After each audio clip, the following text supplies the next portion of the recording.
In this video, I'm going to show you how to replace the low pressure power steering return line on this Toyota 4Runner. Let's get started. Use a 21mm socket, remove all 6 of your lug nuts, and then take the wheel off.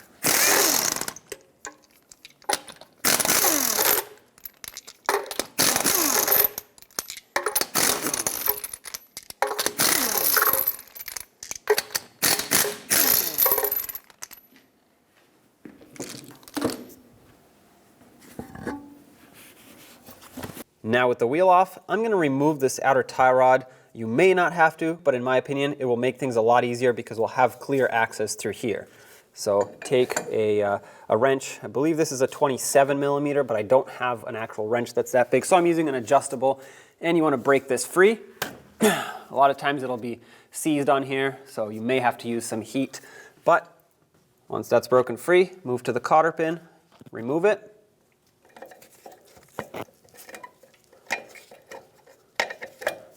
Pull that out, throw it away, don't reuse it. Take a 19mm socket and remove the castle nut. You don't have to take it off all the way. Leave it on a few threads so that once we tap the knuckle with our hammer, the tie rod doesn't just come flying off of here. Having said that, hit it right here. Try not to damage the tie rod and accidentally hit it. There we go, that popped free.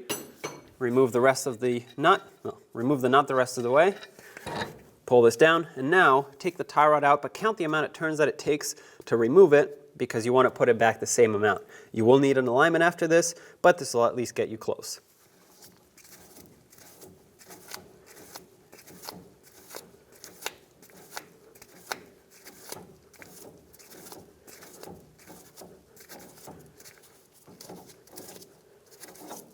It's 19 for me, of course for you it'll be different. Now we have to unbolt the steering rack so we can pull it away so we can get to the lines. I'm going to start on the passenger side. There's a bracket that's held on with a 19mm nut and a 19mm bolt. Take both of these out. There's the bolt. And there's the nut. One thing I want to mention is as you pull this bracket off, sometimes you might need a pry bar for this, but these two shanks here are different sizes. The lower one that goes on the nut side is longer. The top one that gets the bolt put through it is shorter. So you want to make sure you put those back the right way. Otherwise, if you put the shorter one on the bottom, the nut will bottom out on the threads before it actually gets tightened. Next, we have a bolt that is kind of hidden. You can get it from the top here. You'll see the threads at the bottom. It's a 19mm, and you'll need a swivel head, long ratchet to get to it. It's pretty much the only way you'll get it. You'll have to go between the sway bar and the transmission pan.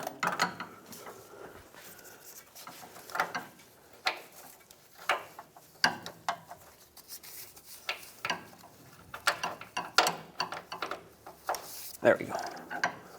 These are pretty tight, which is why I said you'll need a long ratchet.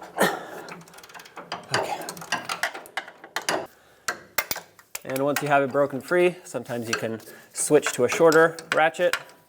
This is actually so loose that I can just probably take it out by hand.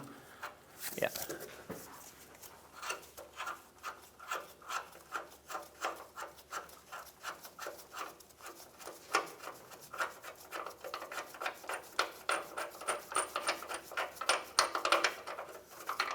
There's the bolt. On the driver's side, you'll see a 22mm nut. This is actually a bolt that goes all the way through the frame. You may or may not have to hold the head of it, which you can reach just on the other side right here. I'm going to try not to, but if it starts spinning in place, I'll have to hold it with a 22mm wrench. Okay, looks like mine stayed in place. The nut came off, that's perfect. Push the bolt through. There is a washer that sits here, so make sure you save that. Now with a pry bar, gently try and pry this away. Make sure you don't bend your skid plate. Sometimes you can get into this bushing here where the bolt comes in from up top, and just be careful what you're prying on. You don't want to damage other components that are in the way, and you're not going to be able to pull it off completely because of course the lines are still connected, but this is why we're pulling it off, so we can get to those lines.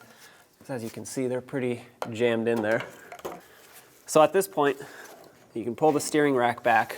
I'm going to want to get this bolt out of the steering rack. You can just reach up through here and pull it out that way towards the front of the vehicle. And then this can move around, pull it back just enough. It'll come out of this bushing in the middle. I have some pieces of wood laying around here. These are going to be perfect for me to keep this spaced off of the frame.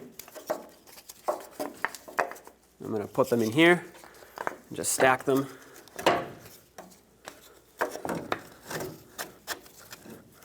This will keep it away so that we can get to these lines up here much easier. Now, yes, this is going to move around, but this is basically the only way we're going to be able to do it.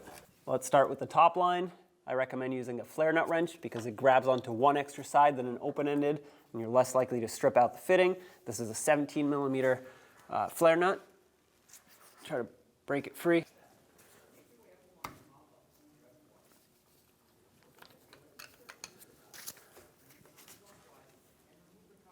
Okay, that broke free. That's great. Switch to an open-ended when you can. It'll be a lot easier to maneuver and position the wrench up in there. Now I'm going to try and take this hose clamp off of the hose that goes to this top line because our line is spinning, and I'm just going to pop the hose off. Now, once I take the clamp off, before I completely remove the hose, I'm going to want to put a collection bucket underneath. I think I got the clamp off enough to where I can pry the hose off of this line now. Be very gentle if you have to do this. You don't want to damage the hose, or the line really, because we have to transfer it to the new power steering rack. And now that we got the clamp off of there, let's push the hose back. I'm using a pry bar, but I'm going to be very gentle. So now that the hose is off, we can spin this line off freely.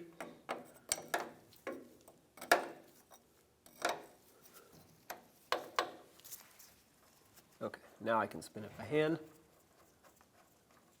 Some fluid may drip out of here as soon as this comes out.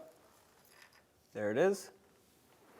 Next, I want to remove the front skid shield. It's held on by 4, should be 12 millimeter bolts. I think someone's replaced mine because I have to use a 1/2 inch socket, but take them all off.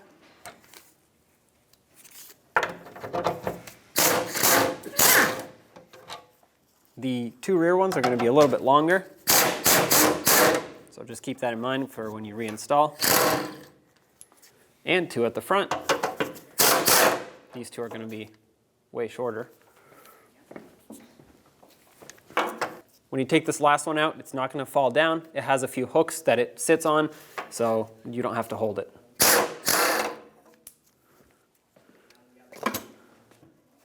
And now pull it forward to unhook it from the back. Now with the skid shield off, you can see the lines here. There are 3 of these brackets that we have to disconnect, or unbolt actually, in order to separate the 2 lines. This is the one that's out in the open here, so I'm going to start with this one. There's a 10 millimeter screw going right through the middle of it. A lot of times these break. I did spray it down with rust penetrant, but that doesn't guarantee that it won't break. Looks like mine is actually unthreading, which is good news. But if yours don't, you're going to want to make sure you have something to resecure these lines with, whether it's a new bracket or something that you can, well, secure them with. You don't want them flopping around here. I'm going to use some pliers to hold the back side. As you can see, this is a 2-piece bracket, and the back is now spinning because the threads of the bolt are kind of seized into it.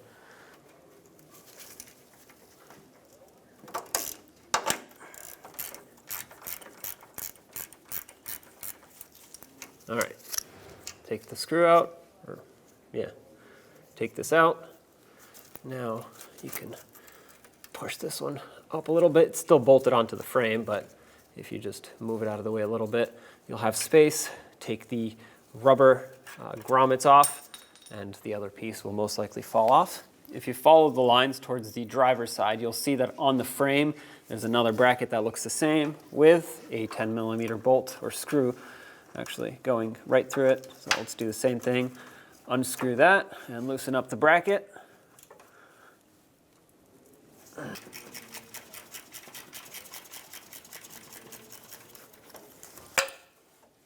Take this off, take this off.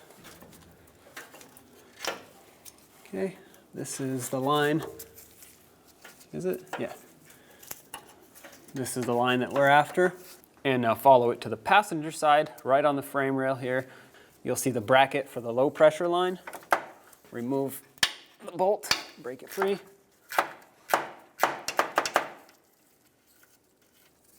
Take that off, separate the bracket, save this, and now we can start removing this line.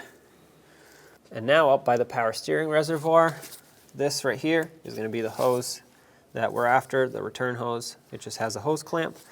Pinch it with some pliers and push it down. Now you can grab the hose and hopefully break it free. Sometimes they're a little stuck on here just from being on for many years. You can push it down with something, give it a couple twists if you have to. Usually that breaks it free. Just work it back and forth. It'll eventually come off. There we go. That's off. Now back underneath, you can just grab the hose and the line actually, pull it down on one side, get it out of the way, and remove it from the other side. There it is. Now we have the new line here. Just be careful before you put it in. Either cap the two ends off or pay attention to where you're sliding it into. You don't want to get debris inside your line. If you cap it off, then you don't have to worry about it. If you don't have anything to cap it off and you do happen to get debris inside, you can just use compressed air, blow through, and it'll come out the other side. I'm going to start by putting it in on the driver's side first. Just kind of aim for the general direction of the steering rack. It didn't have a very complicated routing. It just kind of went straight back and lined up with those brackets. And at the same time, I'm going to aim it up on the passenger side towards the power steering reservoir. And that's it. It's pretty much in place. We just have to connect it. Now here's the new hose. And you're going to want to take the clamp off of the old hose. Unless it's in poor condition, then you want to source a new one. Mine is still good, so I'm just going to slide it onto the new hose. Slide it down further. That way you can put the new hose onto the line fitting here on the pump or the reservoir. Slide it on. This being a new hose, it's going to be a little bit of a snug fit, but the good news is there's power steering fluid on here from when it kind of dripped out, so that'll actually help it slide in. There we go. Okay. You want to make sure that when you push it on, it goes all the way to the top here. Don't just put it on partially because it'll fall off.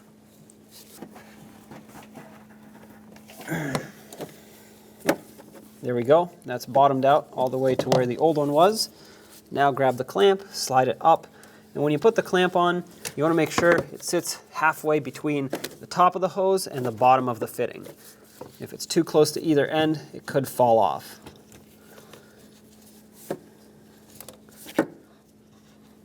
So right about here is where I want to leave it. That's perfect.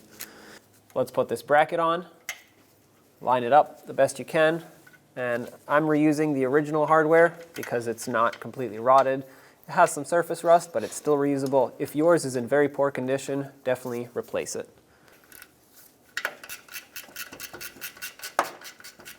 When you tighten this up, this line can actually slide up and down based on where it needs to sit. So just make sure it's approximately lined up with the other brackets that it sits on. Okay, that's nice and snug. Let's move on to the other one. Now let's put this one back on. Just make sure both of these rubber pieces line up. Clip the bracket on and start in the mounting screw.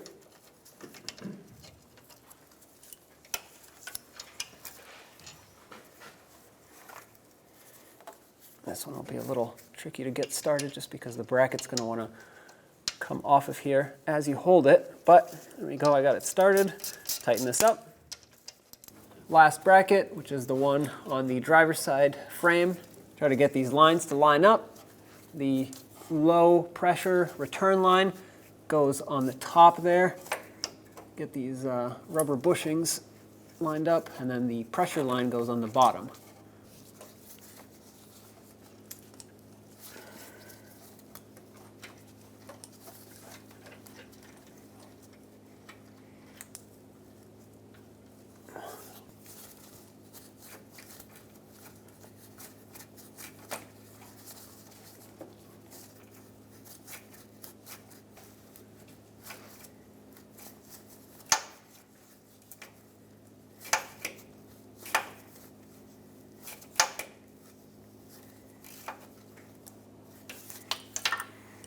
Okay, snug, nice and tight.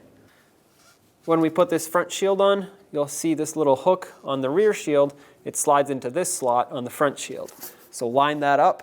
The shield has to be pretty much pressed up all the way in order for those to line up.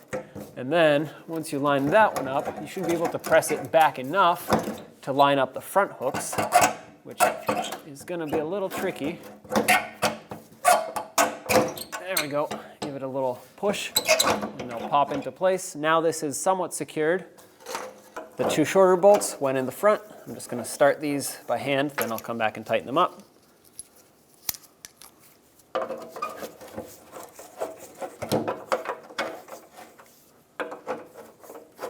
Okay, and the two long ones went in the back. They have a little cutout right in here, and they actually bolt into the rear shield.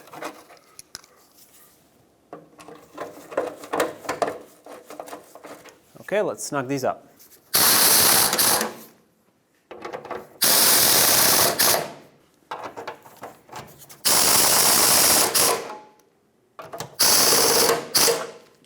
Perfect. The low pressure return hose, the top one, I just pulled out through the area where the axle goes through, and I'm gonna slide my clamp on. You have to reuse the original clamp. If yours isn't good, you'll just have to get yourself a new one. Slide it over the hose.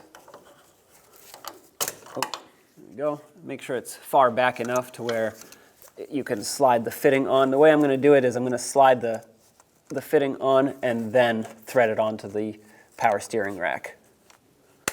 Okay, that should be good for now. Let's slide the fitting on. Here's the fitting. I'm going to slide it onto the hose. This might be a little tricky, seeing that this is a brand new hose, so it's a little tighter than the original one that we took off. But make sure it's fully seated. Right here has this bevel. Make sure it goes on all the way until it hits that. That's how you know it's fully seated. I'd say that's pretty good right there. Let's grab the clamp, and you'll see that this right here where it bulges, that's the end of the fitting. This is the end of the hose. Line up the clamp right in the middle.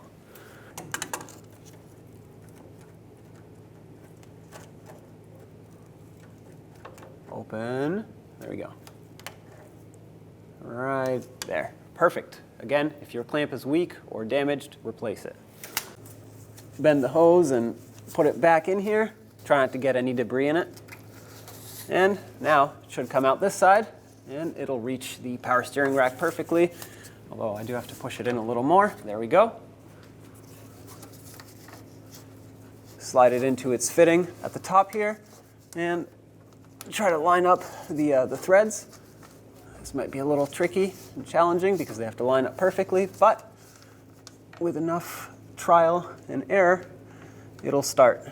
Start it by hand. Make sure you don't cross thread this. Grab a 17mm wrench and tighten it up.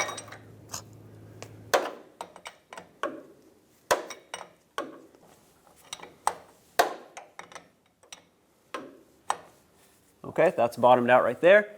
Make sure you snug it up, not more than 1/4 of a turn total. That's it right there, about 1/4 of a turn after it bottomed out. Let's put the rack back in. I'm gonna start by putting in the center bolt because this centers everything up. So push it in and then drop the bolt down from up top. This one, you won't be able to see much of what's happening there, so you kind of have to feel for it. However, once it falls through, you should be able to smoothly thread it on, and you'll see it poke out through the bottom once the threads get in there and start catching on. There we go. We'll just bottom that out. And this one does have a torque, but I will not be able to torque this because my torque wrench doesn't fit in there. So I will only be torquing these, just so you know. Now, let's push this large bolt through all the way. Remember, this had a washer. And then the mounting nut. This was the 22mm mounting nut. If this line is in the way, you can kind of bend it up just a little bit. It won't hurt anything, but you definitely would, but you're better off bending it up out of the way a little bit than rubbing your socket on it and potentially damaging it. Okay, this is on. Not going to tighten this yet. Let's put the other side on. Don't forget to transfer over your old rubber bushing here. Obviously, if you have a new one, just use that. I put silicone paste on the inside to prevent water from building up in there and rotting out the steering rack. A lot of times this happens. Our old rack was actually pretty severely pitted here. So put on some silicone paste if you have some. And I prefer to put the slit at the bottom. That way any moisture or debris that gets in there can just drip right down. And you want to just slide this behind the rack, line it up with the bracket on the frame here, just like so. All right, there we go, perfect. And now I actually added some silicone paste to the outside as well, because that will allow us to slide this bracket on a lot easier. It'll kind of just glide over the rubber piece, just like that. The bolt goes on the top, and remember, the longer shank was on the bottom. Just a little reminder. Line up the bolt, make sure it threads in, and then take the nut, put that on the bottom, and now let's bottom everything out and torque it. 22 millimeter for this one. Most of the time you won't have to hold the bolt, but if you do, just put a wrench on the backside. You'll have access to it right there. And now the 19 millimeter bolt that goes from the top. Again, I will not be torquing this one just because I don't have a torque wrench that fits in here. So I'm just going to make it as tight as I can.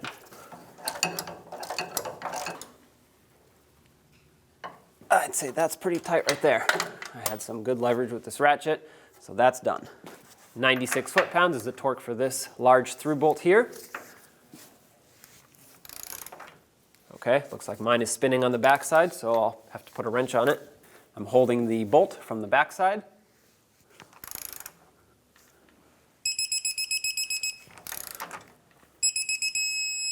$96 right there, perfect. Let's move on to the bracket. $123 for both of these, the nut and the bolt.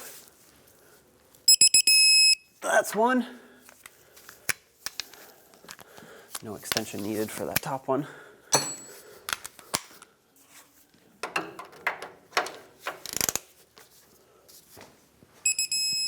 And that's two. And technically, the bolt in the middle was also 123, but like I said, can't torque that one. Now let's reconnect the tie rod. I always recommend putting a little bit of anti-seize on the threads here so that the tie rod threads don't seize into each other. And now take your tie rod and thread it on the same amount of turns that it took to take it off.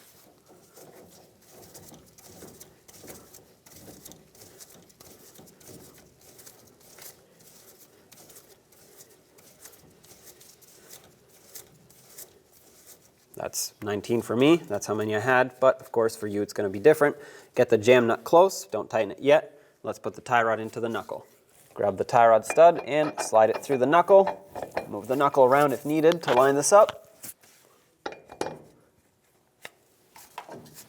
There we go. Put the mounting nut on. Let's tighten it up. And torque it to 67 foot-pounds.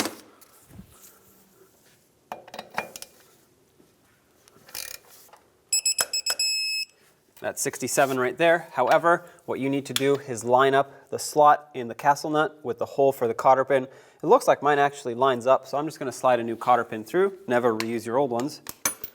Slide your cotter pin through and bend it over to lock it in. Let's lock the jam nut in.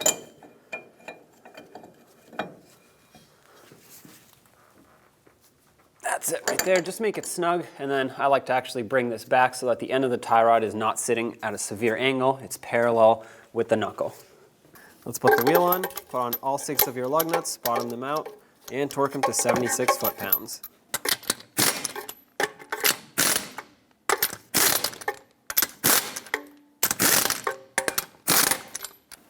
Torque them to 76 foot-pounds in a cross pattern.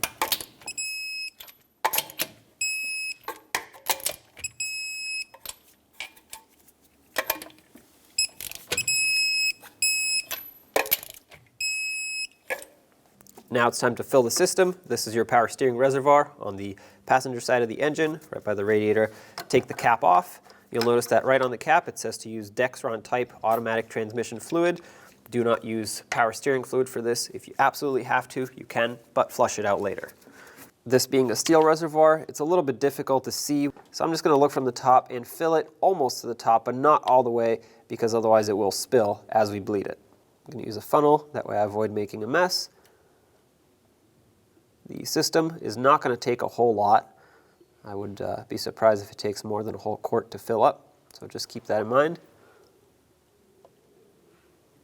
Now that we have it almost full, I'm going to raise the vehicle up so the front wheels are slightly off the ground, and we're going to turn the steering wheel lock to lock, meaning all the way from one side to all the way to the other side with the engine off. This will manually push the air out of the system and the fluid through, and we'll top it off as needed. Now, like I said, turn the steering wheel lock to lock, meaning all the way to one side and all the way to the other side, and this will bleed the system manually. Now, we will do this with the engine on later, but I want to make sure that the air comes out with the engine off. Otherwise, the power steering pump is going to suck in a lot of air, aerate the fluid, and potentially damage the pump. Another thing to note here is this is exactly why I jacked up the vehicle. Well, mine's on the lift, so I just lifted it, but you want the front wheels off the ground so you can easily spin them. Otherwise, you'll be fighting the pressure of the weight of the vehicle on the wheels, which, well, if you can make this easier, why not? I'm just going to do this a few more times, then we will go check the level of the fluid. Most likely it will have gone down, and we'll add accordingly. The reservoir is completely empty now, so I'm just going to add more fluid to it, bring it up to the top, just like it was before. Okay, that's pretty full, so let's do the procedure again. I'm just going to keep doing this until air stops coming out and fluid stops going down. That's when I know that manually I've done everything I could, so it's time to start the engine.